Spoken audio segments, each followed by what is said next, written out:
Since its fall, Rome has been a beautiful ideal of the past to which all Western European civilization aspired.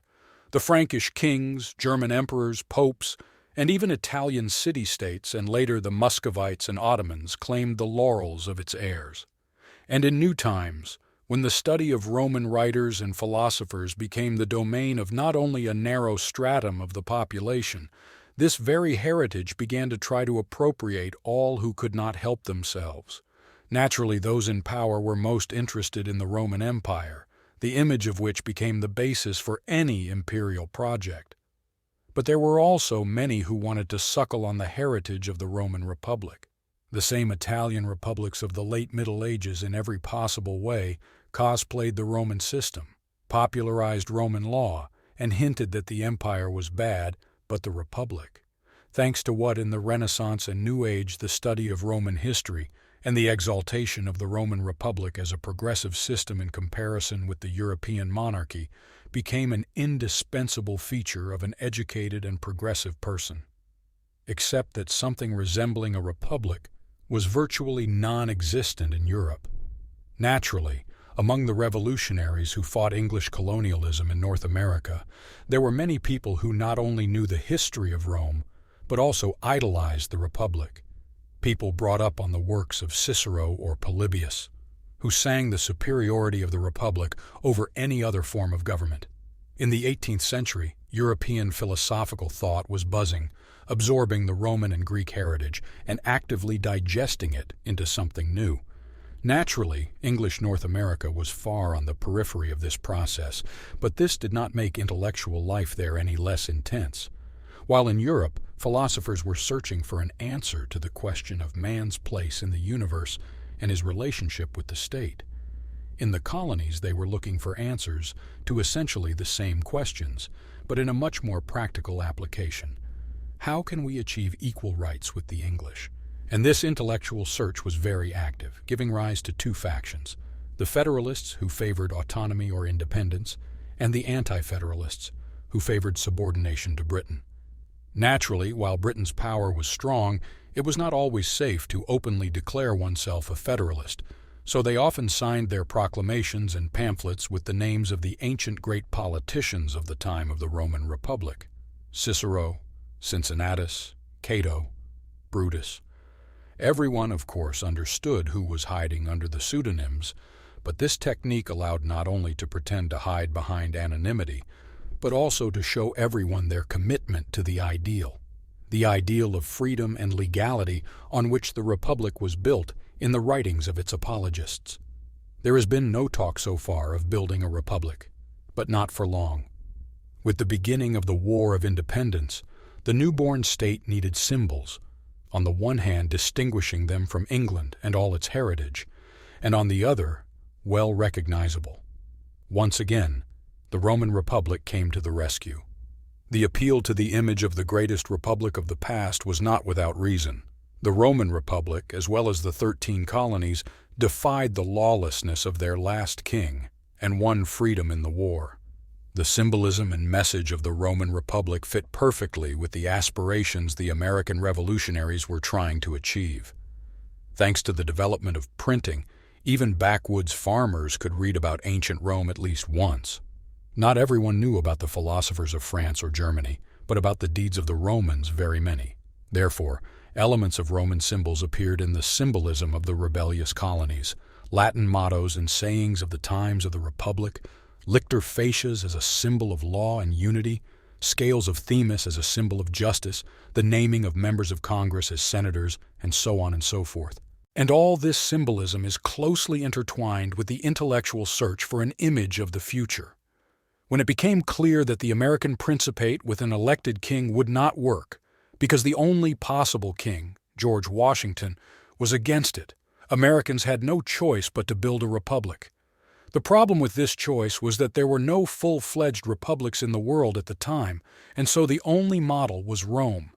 And although the foundations of statehood were rather taken from Old England, bicameral parliament, censored electoral system, judicial system, and even dualistic party system, but some things were clearly borrowed from Rome.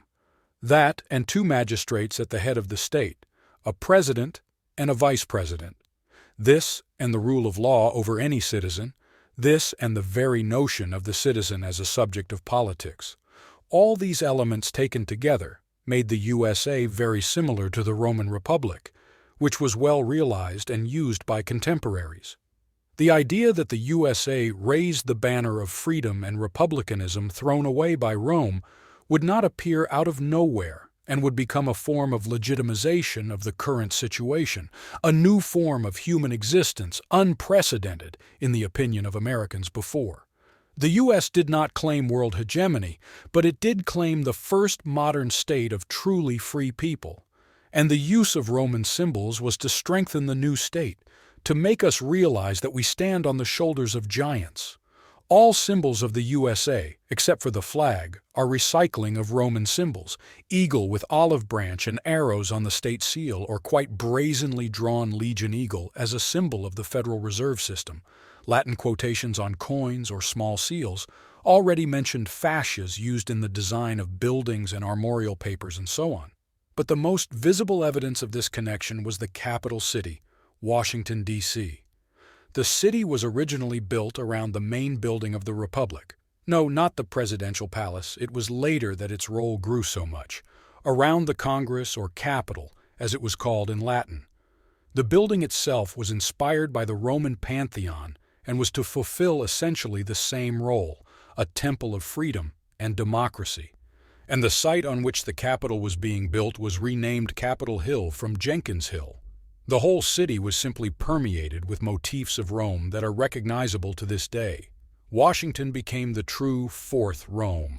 And all this was not empty propaganda. That is why, from the very formation of the United States, there have been debates about whether the Fourth Rome will end up like the First Rome, since they are so similar. Many politicians have turned to these thoughts when discussing the essence of the Republic and the reasons for its fall. Almost all the time there were those who extolled the greatness of the new Rome and its limitless possibilities because it had learned from the mistakes of its predecessors, while others saw the signs of a descent into tyranny and the end of the Republic in the centralization of the state or the increasing role of the presidency. The image of the collapse of the Roman Republic haunts the American Republic to this day, although over the years there have been many more differences than similarities. After all, the Founding Fathers, with an eye on Rome, created a better version of the Republic. Here, and representative democracy, in which the oligarchic component is leveled by broad electoral rights, and federalism, developing the ideas of the Roman municipalities and the actual separation of powers. And it won't be long before Americans no longer need to legitimize their form of government through ancient Rome.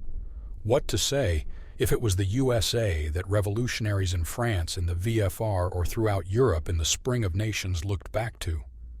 By the middle of the 19th century, however, the development of society had led to the point where any analogy with Rome became false. The problems facing the society of the states were so different from the problems of the Republic that there was nothing to compare the war between the North and the South with. There was no conflict even remotely similar in the history of Rome. And the Americans themselves were no longer interested in these analogies. For the first half-century of independence, they had developed their own symbols and traditions, which they could be proud of in front of the whole world. Now, America itself was a model for everyone, a beacon of freedom that lit the way to a bright future for the whole world. The Fourth Rome eclipsed the First, but that's not a bad thing.